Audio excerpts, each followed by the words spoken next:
Welcome, YouTube friends and family, to today's edition of the Wellness Homesteader. So today you find me in my kitchen.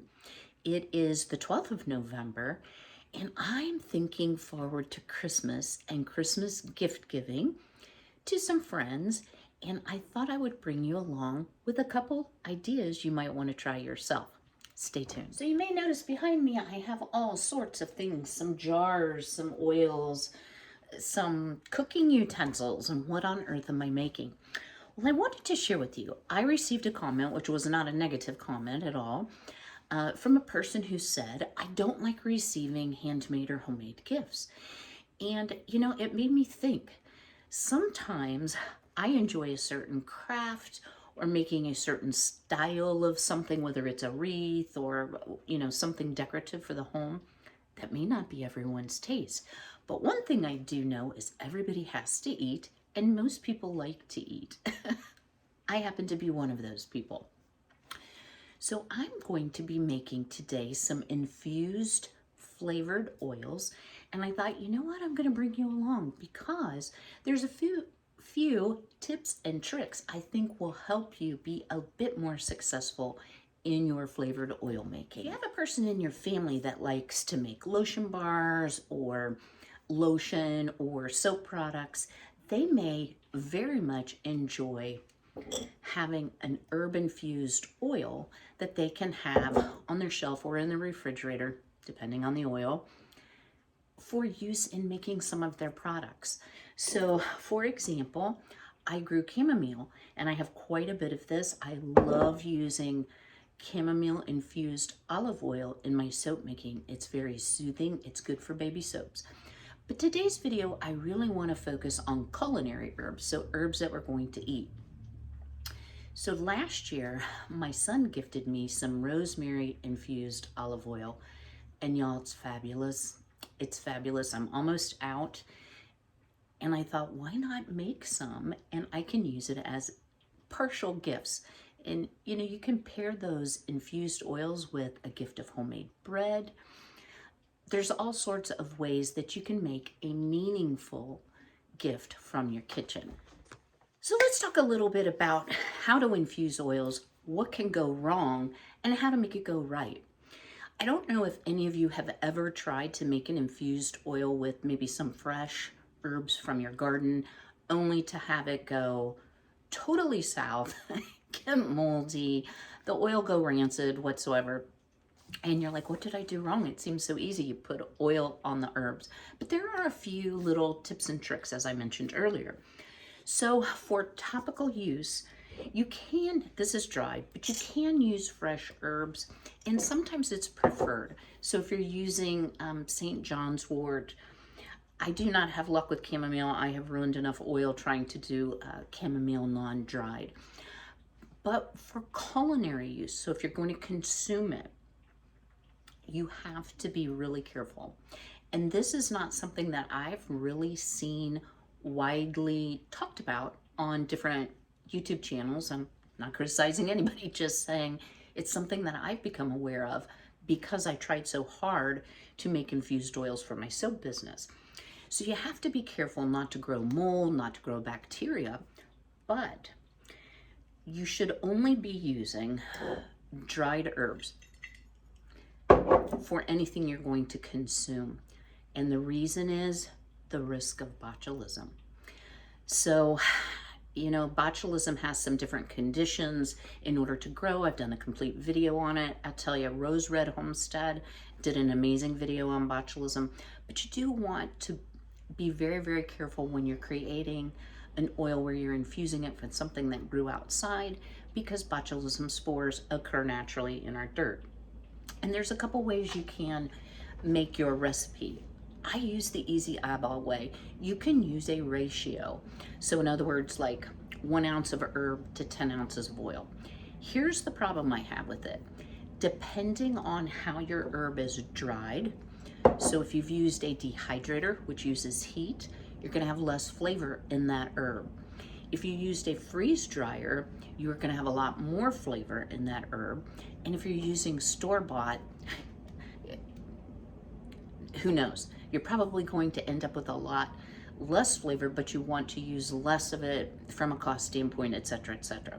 So I've used the tried and true method of half a jar of herbs and top it off with oil, whether it's a pint, a jelly jar, a quart, whatever. You do want to make sure that everything you use jar-wise is very, very clean. Some websites will even say sterilized. Now, for the purpose of the herbs that I'm going to be opening up today, these jars were cleaned and dried in the dishwasher. That is not sterile. It is very, very clean and probably greatly decreases the risk that you're going to get mold. But unless you're 100% sure that you have every drop of moisture out of your herbs, you know, there's always that risk. So using those extra precautions like extra clean and dry jars, always a great thing. You want your lids to fit tightly so it decreases the risk of air getting in, because what is air going to do? Well, it's going to cause the oil to become rancid. And if y'all have ever had gone to a restaurant and they need to change their oil and their oil's a little off, rancid oil is absolutely awful. Pardon me. Another thing you can do is you can use colored bottles. So they have amber mason jars. I'm not going to be making, for purposes of this video, in quantities large enough for a half gallon. I could, but I wouldn't use that up quickly enough. And so I will probably do these in small batches. And that way, if I have a failure, I'm not going to have a failure on half gallon of expensive oil. The other thing, you do want to make sure you don't contaminate your product, we'll say, with water. Water is one thing that will cause degradation.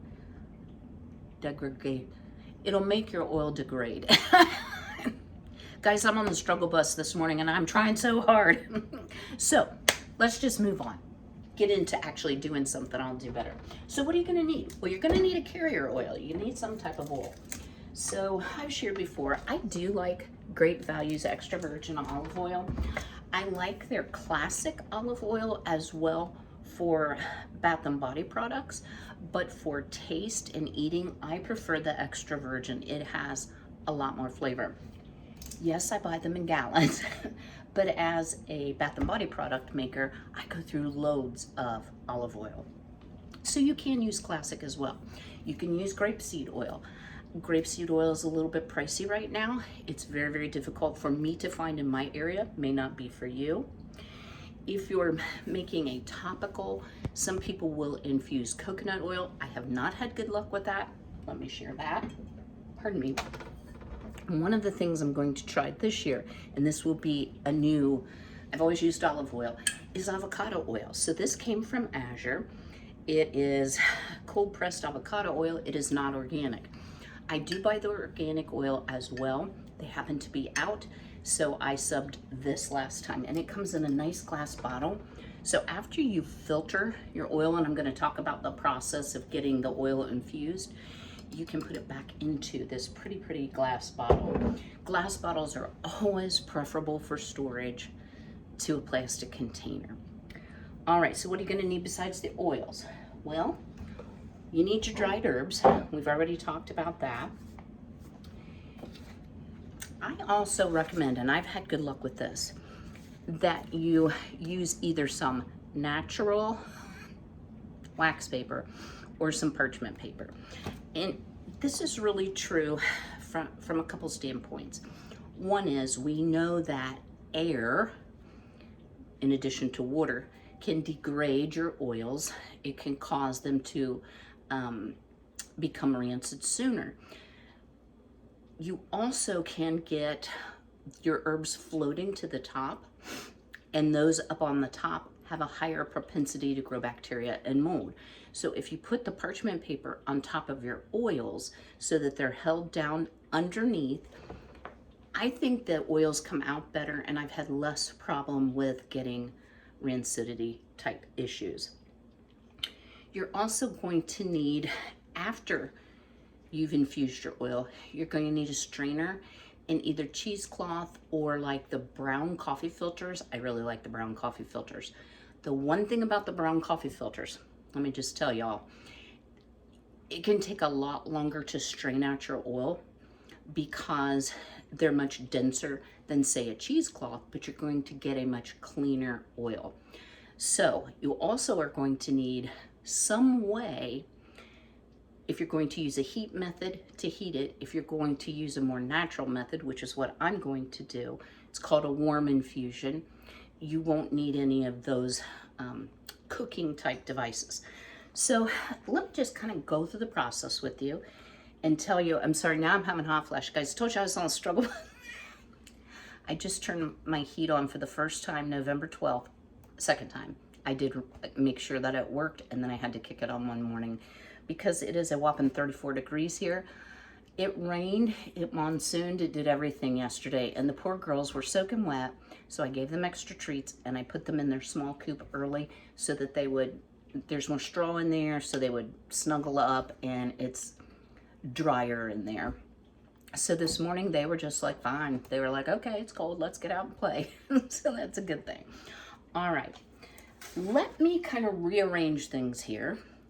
I'll bring you back and we'll start talking about the 1, 2, 3, 4, 5 different ways that you might infuse an oil, depending on how much time you have for that herb flavor to be transferred to the oil. Before we start, I forgot one thing.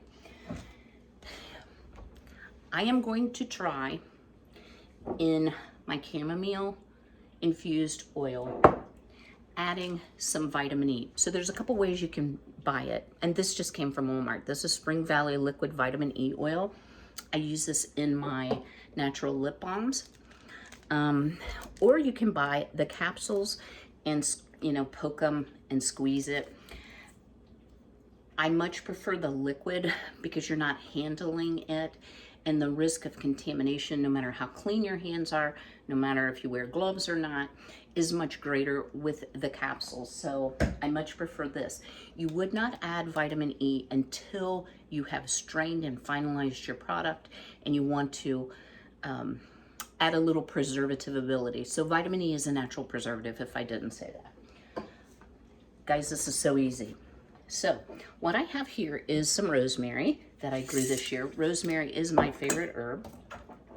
Rosemary actually tastes the best, and I sealed this, so I'm going to unseal it. Nice seal. It's great with extra virgin olive oil. I use it to cook eggs. You can make salad dressings with it, especially if you're making some homemade vinegar like we've done in previous videos. You could give as a gift in a nice basket some oils, some vinegar, some salad dressing recipes. There are just so many options for meaningful gifts that would mean something to the person you're giving it to. All right, so I'm going to open this up, and I am going to use, I had to think a minute, oh, y'all, and this is freeze-dried. It is not air-dried. I'm going to use the extra virgin olive oil. So, as I said, you can use y'all, I need to get off the struggle bus. Not only do I have frizzy hair, I just put oil in my eye. Okay, sorry about that. So you can use the fill the jar halfway full, top it off with the oil method, which is what I'm going to use, or you can use 1 ounce of herbs to 10 ounces of oil. So guys, this is how simple it is. Ready? Oh, I wish y'all could smell that.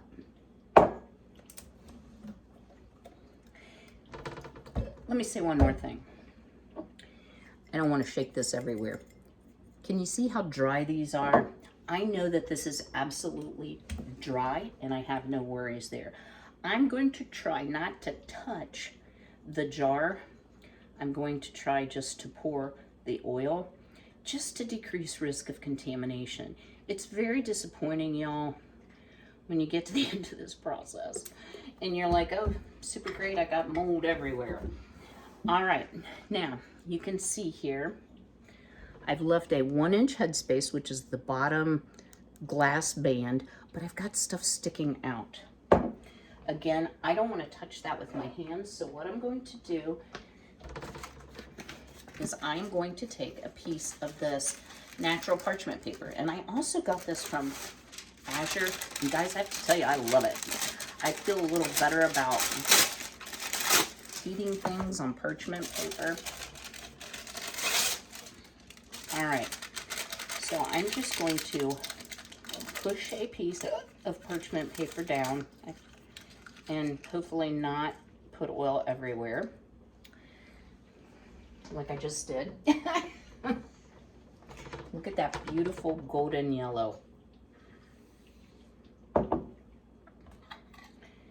I'm going to put the lid on.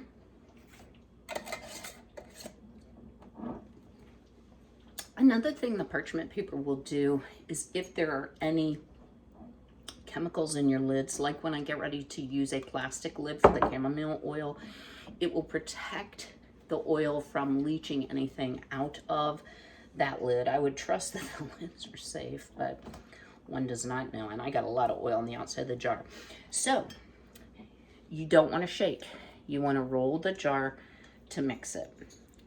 And you want to make sure that you get all the air bubbles out. And I got out the debubbler, but honestly, guys, I ran this over, so I am not super concerned about air bubbles. But you could use just a debubbler or a very clean butter knife.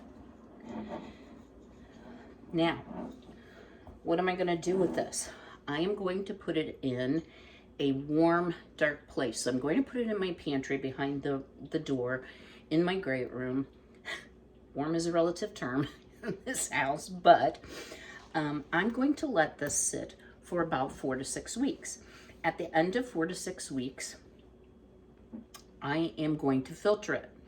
I will then let it sit overnight, and I will filter it a second time to make sure that I have as much of the pieces of rosemary out as I possibly can. Once I'm ready to bottle it or store it for long-term use, you do want to store it in a cool, dry place. If you're concerned about the oil going rancid, you can always keep your oils in the refrigerator. Let me show you quickly. I'm going to have to stop and wash my hands. How clear the rosemary oil is. That was a gift from my son. So you do want to get as much of the particles out. So let's say, okay, it's already the 12th. Our family celebrates Christmas early. I need some options that are going to be a little bit quicker than that. So let me talk about using solar. So I do have a sun oven. You could place it in the sun oven. You can put it in a sunny window, like a west or southern exposure. But what you want to do is take your jar, put it in a bag or cover it in cloth, because you don't want the sunlight to cause oxidation and increase your risk of rancidity, mold, bacteria, etc. So you would put it in that sunny window for a week or two. You want to roll that jar every 1 to 3 days and then filter and bottle, like I mentioned earlier. Y'all, let me wash the oil off my hands, and then we will talk about using a more heated method to get your infused oils. I cannot stand to have dirty hands, sticky hands, oily hands. It just drives me up a tree. All right, here we go. So this is my beautiful vintage Georges Berard double boiler. And yes, it is usable. So what you would want to do, and this is enamel coated, probably aluminum, is you want to put your water in the bottom of your double boiler. In the top, you would put your oils and herbs. Before you add the top on, and yeah, I got a few boo-boos on this, you would bring your water to a boil, set your herbs and your oils on top, like this, and then you would simmer it for 30 to 60 minutes. And you want to keep your water simmering, not boiling. So we know heat destroys beneficial properties in herbs. That's why your dehydrators, most of them don't go above 140. Depending on the source you read and what you're going to be using the oil for, like the chamomile, If you can go 100, 105, that's even better. You will extract more from the herb. You want to be really careful, guys, that you don't contaminate your oil with the water, and you may have to lift off your top, set it aside, top off your water if you are losing too much water and it's not keeping that oil simmering. Here's another way. Oh, the good old crock pot, guys. So how you would use this is you would fill your crock a quarter full of water, and you do have to really watch this, guys. I have done this. It does work.